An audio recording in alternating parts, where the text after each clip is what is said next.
저희가 보강으로 이야기할 브랜드 파트에 대해서 말씀을 드릴 수 있도록 하겠습니다. 브랜드. 이 브랜드라는 것은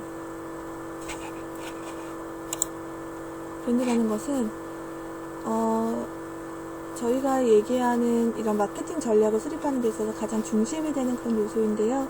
마케팅 전략에 있어서 브랜드 수준에서 브랜드를 중심으로 마케팅 전략을 수립한다, 이런 말씀을 여러 번 드렸었기 때문에 저희가 브랜드를 보강의 주제로 선정을 하였습니다. 보시는 것처럼 전략은요, 전체적으로 지금 보시는 이런 순서대로, 과정대로 흘러가게 되어 있는데요. 상황 분석을 해요. 수압 분석이라든지 소비자 분석이라든지 여러 가지 분석을 해서 정보를 모은 상태에서 그 정보를 가지고 저희가 얘기하는 마케팅 전략 STP를 하게 됩니다. 소비자의 니즈가 다양하다는 전제를 가지고 시장을 세분화하고요. 여러 개로 세분화되어 있는 그 여러 가지 세분 시장들을 어떤 것들이 더 매력적일까, 어디까지 진입을 할까라는 면에서 매력도와 진입의 범위를 정하는 것이, 즉 그 주 타겟층을, 주 고객층을, 그 그룹을 정하는 것이 목표 시장 선정이었습니다. 목표 시장 선정하고 나면 그 타겟, 제가 선택한 하나의 타겟에 하나의 포지셔닝을 전달하는 것이 일반적인데요.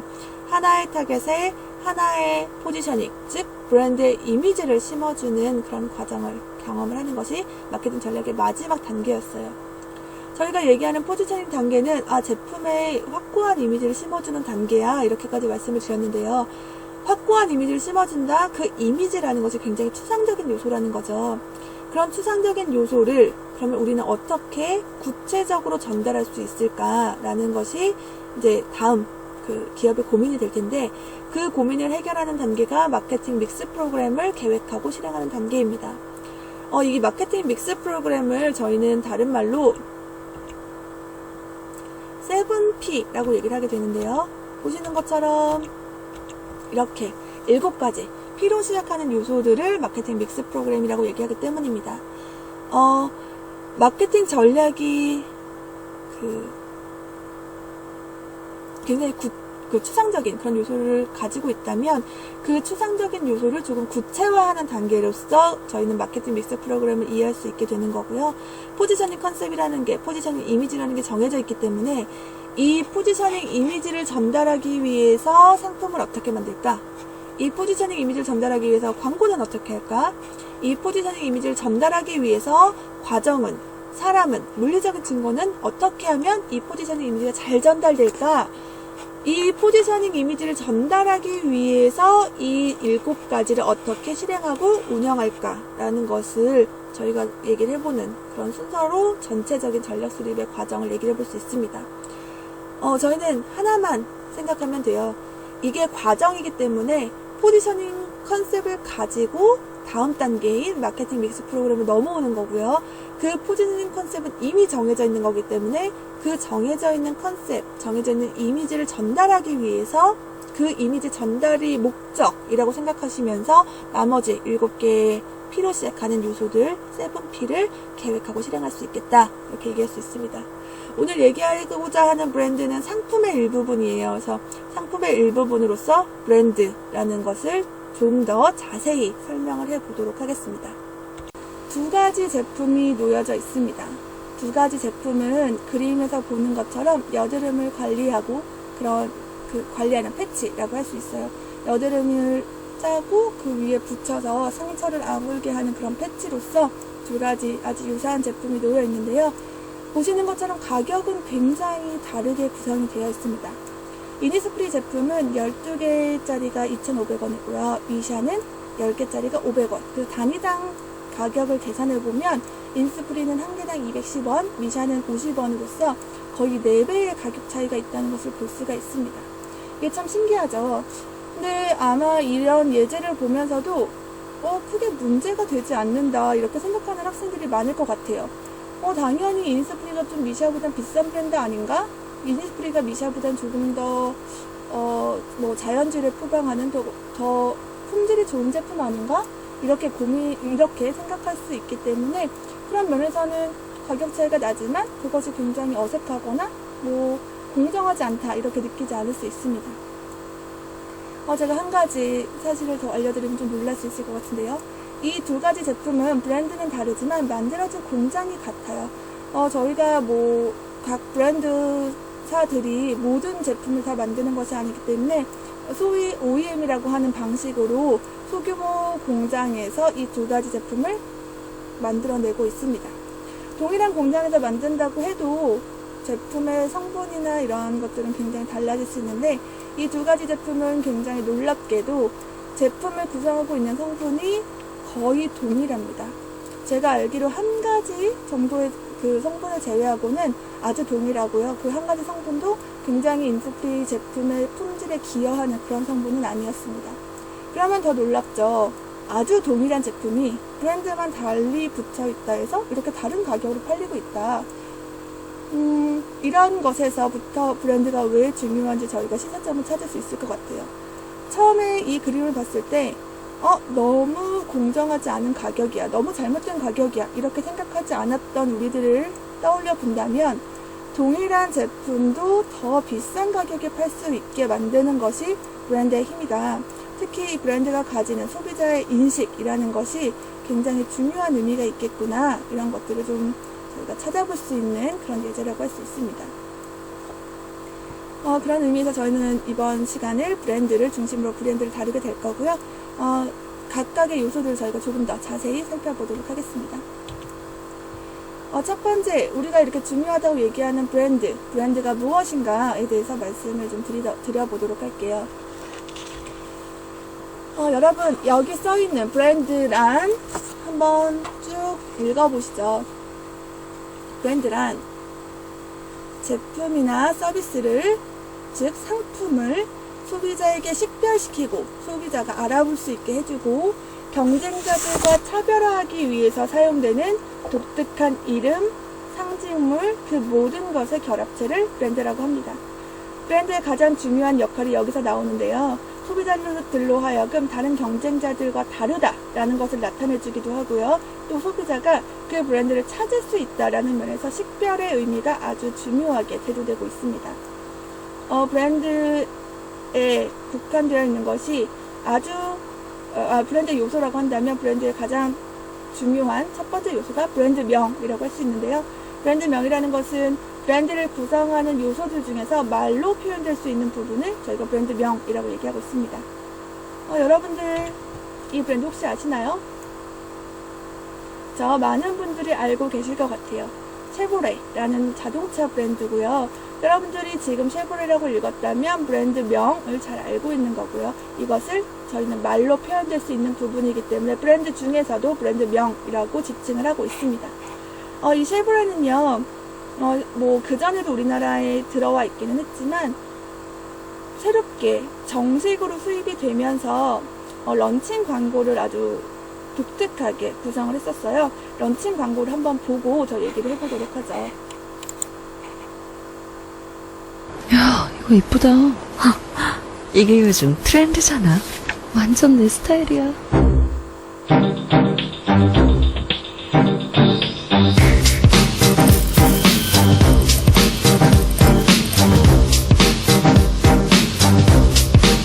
쉐보레.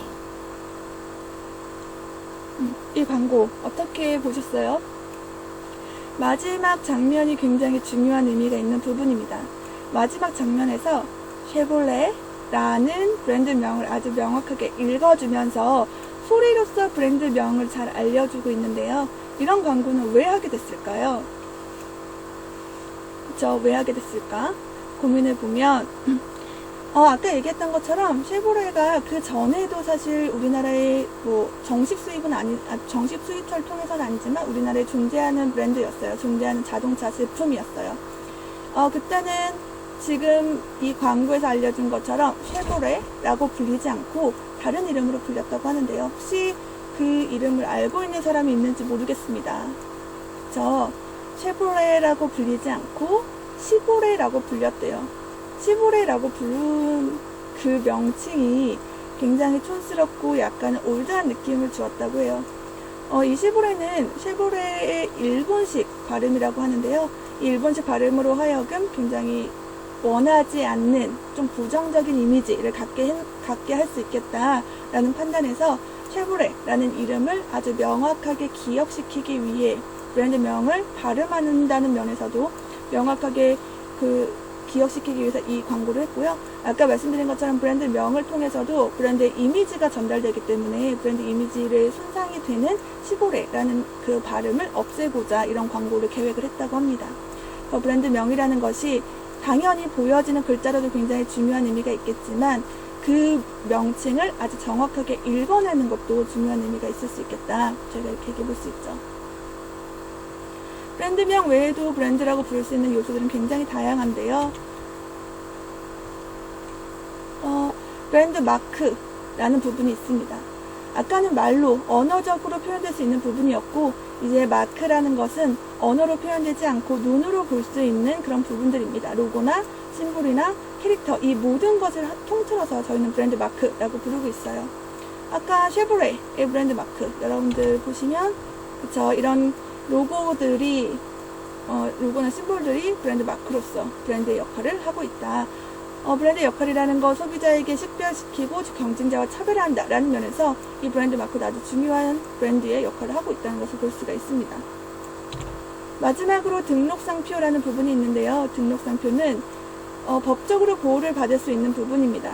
그래서 내가 구성한 브랜드의 모든 요소 또 일부 요소들을 등록을 하게 되면 그 등록한 부분에 대해서는 법적으로 보호를 받을 수 있는 그런 것들을 저희가 등록상표, 트레이드마크라고 얘기를 하고요. 여러분들 옷이나 뭐 제품들 같은 거 볼 때 그 제품의 브랜드가 적혀져 있는 그 자리에 보시는 것처럼 R 또는 TM으로 표시가 되어 있으면 이것이 등록이 되어 있는 상표구나 라는 것을 알 수가 있겠습니다. 이런 브랜드는 계층이라는 것이 존재를 하는데요. 계층, 즉 위아래가 존재를 하는 거죠. 하나의 기업 안에서도 굉장히 다양한 브랜드들이 존재할 수 있고 그 브랜드들은 위아래 상하 관계를 가지고 있다라는 것이 이제 브랜드 계층의 개념입니다. 보시는 것처럼 기업 브랜드는 저희가 알고 있는 뭐 여러 가지 대기업들 여러 개의 그 사업체를 운영하는 대기업들이 가지고 있는 것을 기업 브랜드라고 얘기를 하게 됩니다. 기업 자체, 기업명을 저희는 기업 브랜드라고 얘기를 하게 되고요. 그 기업 브랜드 밑에는 그 하위에는 아주 다양한 브랜드들의 차원의 존재를 하게 됩니다. 패밀리 브랜드는 저희가 다른 말로 엄브렐라 브랜드라고 부르기도 해요. 엄브렐라, 우산이란 뜻인데요.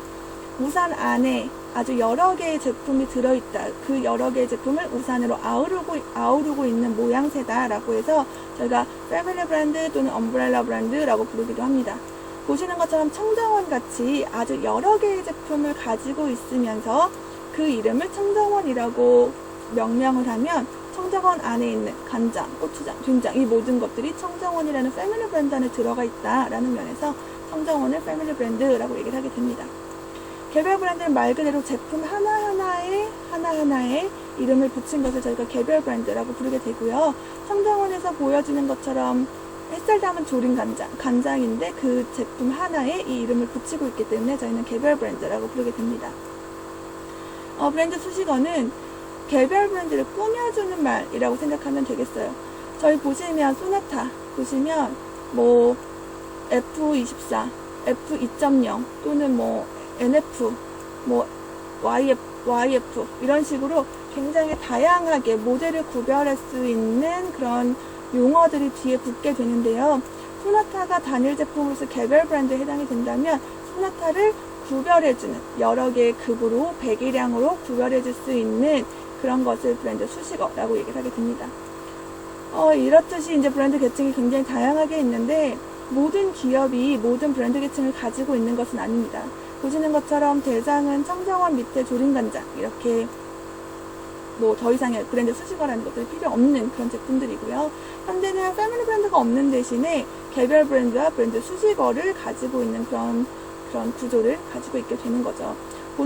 보시는 것처럼 기업마다 본인들이 다루고 있는 제품을 조금 더 잘 어필할 수 있는, 잘 구별할 수 있는 그런 브랜드 계층을 구성해서 선택적으로 가지고 있는 것이 아주 일반적인 그런 모습이라고 할 수 있겠습니다. 이런 브랜드는요, 소비자 측면에서도 기업 측면에서도 장점이 있는데요. 이 장점들을 좀 간단하게 얘기를 해보도록 하죠. 소비자 측면에서의 장점은 식별을 통해서 소비자의 구매 효율성이 증가한다는 겁니다. 아까 앞에서 브랜드를 정의할 때 식별이라는 것이 아주 중요한 의미를 가졌었는데요. 소비자들은 제품을, 시장에 나가서 제품을 구매를 해요. 구매를 하고 나서 그 제품이 너무 마음에 들면 사실은 다음번 구매에 있어서 첫 번째 구매처럼 정보를 열심히 찾을 필요도 없고요. 또 그 정보를 찾기 위해서 열심히 노력할 필요도 없고, 또 그 정보가 불확실할까봐 불안해할 필요도 없습니다. 그것은 제가 그 브랜드 이름을 알고 있기 때문에 내가 마음에 드는 브랜드, 식별이 가능한 어떤 이름이라는 것을 잘 알고 있어서 다음번에 가서 다른 정보 탐색 없이 그 제품을 그냥 사면 되는 그런 구매 효율성을 확보할 수 있다는 거죠. 저희가 이런 것들은 전통시장에서 얘기해보면 다시 한번 더 명확하게 이해해볼 수 있는데, 전통시장에 가서 어떤 제품이 굉장히 마음에 들었어요. 뭐 호박이라든지 감자라든지 그런 것들이 너무 마음에 사갖고 와서 집에서 그걸 해먹었더니 너무 맛있었어요. 다음에 가서 또 그 똑같은 감자, 똑같은 호박을 사려고 하면 사기가 굉장히 어려운 경우가 있습니다. 어려운 것은 물론 뭐 여러 가지 산지라든지 이런 것들이 구별이 되기는 하지만 그 제품이 정확히 어떤 제품인지 식별을 할 수 없기 때문에 동일한 제품을 다시 산다는 것이 거의 불가능하다는 그런 구매 효율성이 떨어지는 그런 모습을 볼 수가 있죠. 그런 면에서 소비자는 식별을 통해서 구매 효율성을 증가시킬 수 있다라는 장점을 가지고 있습니다. 그것의 연장선상에서 브랜드는 제품에 대한 품질, 가치에 대한 신뢰성을 제공한다고 얘기를 하게 되는데요. 당연히 저희는 브랜드마다 어떤 품질을 가지고 있어 라는 그 지각을 하고 인식이라는 것을 가지고 있어요. 저희가 처음에 시작할 때 이니스프리와 미샤를 비교하면서 동일한 제품인데도 불구하고 이니스프리가 왜 더 비싼 가격에 팔릴 수 있는가, 그리고 그 비싼 가격에도 그 제품을 구매하는 소비자들이 있는가 라고 얘기를 해보면, 이니스프리라는 제품이 그 브랜드라는 면에서, 브랜드의 이미지라는 면에서 품질과 가치에 대해서 더 높은 품질과 더 높은 가치를 가지고 있기 때문입니다. 그렇다는 면에서 제가 어떤 브랜드를 잘 알고 있다면 그것에 대한 고민, 불확실성이 줄어들면서 품질과 가치에 대한 신뢰성, 그리고 또 다음번에 내가 사용을 했을 때 동일한 품질과 동일한 가치를 제공해 줄 거라는 그런 믿음이라는 것이 소비자 측면에서 아주 유용한 그런 가치를 가지고 있다는 거죠. 이 예들을 하나씩 보면 이런 거죠. 그쵸? 여러분 둘 중에 어떤 게 더 좋으세요? 여러분들이 펩시나 코카콜라 둘 중에 하나를 골랐다면 식별을 통해서 구매 효율성이 굉장히 증가했다는 걸 볼 수가 있습니다. 만약에 이 브랜드들을 잘 몰랐다면 둘 다 각각 맛을 보고 정보를 모아야 되는 그 프로세스가 조금 더 추가가 돼야 할 텐데, 저희는 이미 이 제품을 맛을 본 상태에서 기억하고 있고 브랜드를 식별할 수 있기 때문에 둘 중에 더 좋은 것을 선택할 수 있게 됩니다. 또 이런 명품들 있죠. 저희가 품질 및 가치에 대한 신뢰성이라는 면에서 이 제품을 꼭 직접 타보지 않아도 이 제품이 얼마나 튼튼한지, 성능이 좋은지에 대한 신뢰성을 가지고 있다라는 면에서 제품을 구매하거나 사용할 때 그런 불안감이 줄어들 수 있다는 것이 소비자 측면에서 장점이 될 수 있겠습니다. 기업 측면에서의 장점은 기업 측면에서의 장점은 역시 여러 가지를 들 수 있는데, 그 중에서 하나가 브랜드가 진입장벽의 역할을 하게 된다는 겁니다. 브랜드만으로 굉장히 강력한 브랜드를 가지고 있으면 브랜드 자체로 소비자에게 가치를 전달할 수 있기 때문에 그 브랜드 자체로서 경쟁 우위를 가질 수 있다고 얘기하고, 경쟁 우위를 갖추고 있으면 아무래도 그 시장에 강력한 브랜드를 대응할 경쟁자들이 진입하지 않을 가능성이 높아서 진입장벽을 구축하는 그런 역할을 한다고 얘기할 수 있고요. 또 하나는 가격 프리미엄인데요. 가격 프리미엄이라는 것은 굉장히 유사한 제품을 조금 더 비싸게 팔아도 소비자들이 수용을 할 수 있다라는 개념입니다. 그래서 동일한 제품이라 하더라도 강력한 브랜드의 제품은 좀 더 비싼 가격을 받을 수 있고, 그것에 대해서 소비자가 불합리하다거나 공정하지 않다고 생각하는 것이 아니라 굉장히 큰 불만 없이 그 가격을 수용할 수 있다라는 면에서 가격 프리미엄의 장점을 가지고 있습니다. 또 강력한 브랜드의 경우에는 신제품 도입이 용이하다고 얘기를 하는데요. 브랜드 자체가 품질과 제품에 대한 가치를 얘기해주는 신뢰성을 제공해주기 때문에 그 브랜드명을 가지고 새로운 제품이 나온다고 했을 때 그 새로운 제품에 대해서 조금 불확실성이 존재한다 하더라도 브랜드가 그 불확실성을 극복할 수 있는 아주 중요한 역할을 할 수가 있습니다.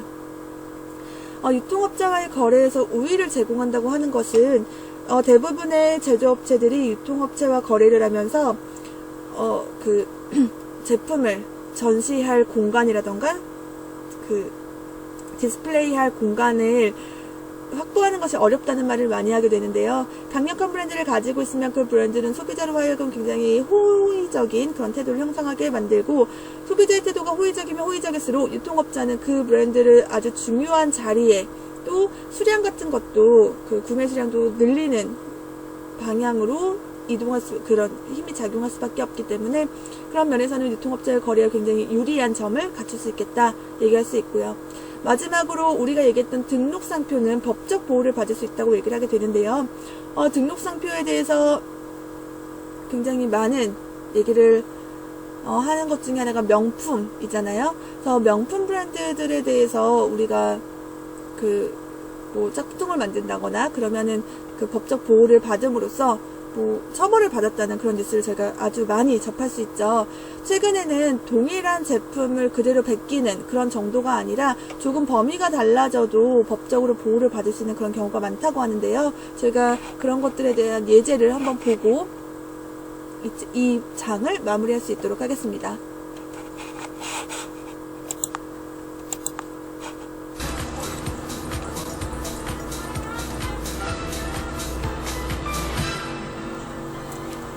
예, 팩트 체크 시간이 돌아왔습니다.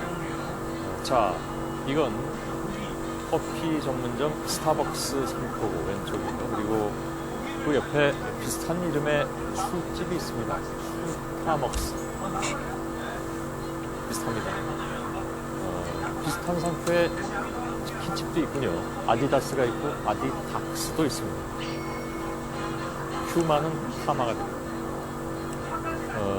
아무튼 그 밖에도 이 기존 유명 브랜드를 따라가기에 이름을 지은 것들이 굉장히 많습니다. 최근에 이런 식으로 상호를 지었던 치킨집 중에 하나가 프랑스 패션 업체 루이비통에게 1,450만 원을 지급하라. 이 뭐 영세업체로서는 이게 큰 돈이죠.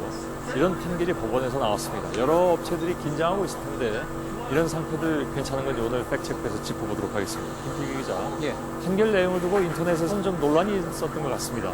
예, 그 내용부터 간단히 설명을 좀 드리면은요, 이 사건의 발단은 한 치킨집이 루이비 통닭이라는 상호를 쓰면서 부터입니다. 예. 지금 보시는 것처럼 영어 철자로는 거의 비슷하죠. 그러자 이제 루이비통사에서는 지난해 9월 부정경쟁 방지법 위반이니까 이런 상호 못 쓰게 해달라 가처분 소송을 냈고요. 예. 법원이 이를 받아들였습니다. 그런데 이 치킨집 주인이 차 루이비 통닭이라고 이렇게 살짝 바꿔서요, 계속 장사를 하자 또 문제가 제기가 됐고, 예. 결국 법원이 1,450만 원을 루이비통 측에 지급하라 이렇게 이번에 결정을 내린 겁니다. 또 좀 끈질긴 데가 있으신 분이네요. 예. 아무튼 그랬는데 이제 뭐 인터넷상에서는 뭐 당연한 판결 아니냐라는 반응도 있었지만, 이 업종이 서로 완전히 다른데 웬 부정 경쟁이냐, 그동안 뭐 루이비통이 닭에다가 상표 붙여서 팔아왔냐, 뭐 이런 반론도 있었습니다. 예. 부정경쟁 방지법이라고 하니까 이제 시민들이 생각하기에는 뭐 업종도 다르고, 근데 이게 뭐 서로 경쟁하는 건 아니지 않냐 이런 생각들을 하시는 모양이죠. 예, 그렇습니다. 그런데 이 법에 대해서 좀 살펴보면요, 기존에 널리 인식된 상표와 비슷한 상표를 붙여서 팔거나 또 비슷한 간판을 달아서 소비자를 헷갈리게 하는 거를 부정경쟁이라고 정의를 했는데요. 그러면서 또 이렇게 해서 한 상표의 어떤 식별력이나 명성을 손상시키는 것 역시 안 된다고 규정을 하고 있습니다. 그러니까 이번에 법원에서는 이 치킨집이 루이비통 브랜드의 어떤 식별력이나 명성을 손상시켰다라고 판단을 했던 거죠. 예. 너무 싸게 팔았나요? 잘 모르겠습니다. 농담했습니다. 예. 근데 그 손상시켰는지 아닌지에 대한 그러니까 식별, 그러니까 판단을 어떻게 하느냐 하는 문제잖아요. 그죠? 예. 예. 판단 주관적일 수도 있고. 그렇습니다. 그에 대해서 그래서 사실 그럼 논란의 여지가 있는데요. 2009년에 영국 패션 업체인 버버리가요, 한국에 지금 보신 것처럼 버버리 노래방 버버리 노래방을 상대로 같은 이유로 2천만 원 손해배상 소송을 낸 적이 있습니다. 예. 1심에서는요, 식별력이나 어떤 명성이 손상됐다는 객관적인 수치, 결과가 없으니까 배상할 필요가 없다라고 해서 버버리 노래방 측에 손을 들어줬는데요. 예. 2심에서는 결과가 뒤집혔습니다. 권리가 침해된 사실이 맞다. 그러니 노래방은 250만 원을 버버리에 배상하라 이렇게 결정을 했던 거죠. 예. 이후 대법원 상고까지 가지 않고 이렇게 마무리가 예. 됐습니다. 그냥 에이, 내고 끝내지 이렇게 생각할 수도 있겠죠. 근데 영세항체 입장에서는 이렇게 큰 대기업들이 뭐 이런 거 다 이렇게 걸고 나오면 이거 좀 너무하다라는 생각을 할 수도 있겠습니다. 맞습니다. 그런데 미국에서도 비슷한 어떤 사건이 있어서요. 2003년이었습니다. 세계적인 여성 속옷 브랜드인 빅토리아 시크릿이라고 있죠. 예. 켄터키 주에도요, 아주 조그만 속옷 가게인 빅터스 시크릿이라고 있었는데, 이 빅터스 시크릿이 상표권을 침해했다고 해서 소송을 낸 적이 있습니다. 예. 일단 연방 대법원은 얼마나 손해를 받는지 알 수가 없다라면서 이제 기각을 하긴 했는데, 이후 논란이 커지면서 3년 뒤에 상표 희석화 방지법이 개정이 됐고요. 상표 도용 문제에 대해서 미국 내에서 더 엄격한 분위기가 됐습니다. 예. 이런 추세는 전 세계적으로 퍼졌는데요. 이와 관련해서 전문가 이야기 잠깐 들어보시죠. 예.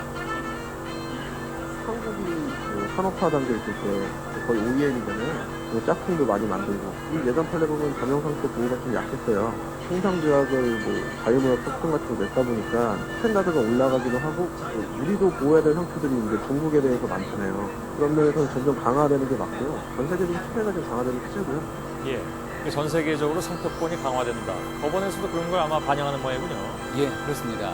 그런데요, 앞으로 잠깐 다시 돌아가서 이야기를 해보면은 지금 이제 보시는 이 상점의 모습이 앞서 문제가 됐던 루이비통 닭집입니다. 예. 루이비통에 어떤 고유 문양 비슷한 것도 넣었고 또 그리고 이제 배달 포장 모습 봐도 상당히 브랜드를 가져다 쓴 모습이 있습니다. 예. 자, 그런데요, 또 지금 보실 이거는 안동 버버리 찰떡이라는 제품인데요. 여기서 버버리는 언어장애인을 뜻하는 지역 방언이고요. 예. 한 입 먹으면 말을 잊을 정도라 해서 붙은 이름입니다. 예. 실제 그런데 영국 버버리가 이 제품에까지 상표권 문제를 제기해서 논란이 되기도 했는데요. 상표에 대한 어떤 인식 개선도 물론 중요하고 또 필요하겠지만 글로벌 기업들의 반응 역시 너무 민감한 부분은 없는지 함께 생각해 볼 예. 부분입니다. 루이비통닭은 뭐 화면에서 없어졌지만 이건 굉장히 여러 가지로 생각하는 것 같아요. 그리고 닭도 뭐 다른 또 업체가 생각이 나는데 그죠? 생각이 안 나시는군요. 알겠습니다. 김필규 기자였습니다. 수고했습니다. 지금 보신 것처럼 실제로 이런 등록 상표들이 아주 다양한 면에서 보호를 받고 있다는 면에서 기업 측면에서 아주 큰 우위가 있다고 하겠습니다. 사실 이 부분이 보호받지 못하면 이미지뿐만 아니라 매출에도 굉장히 큰 영향을 미칠 수 있기 때문에 그런 면에서 브랜드가 기업 측면에 긍정적인 영향을 미칠 수 있겠다 얘기해 볼 수 있겠죠. 저희가 여기까지가 이제 첫 번째 비디오 클립의 내용이 되겠습니다.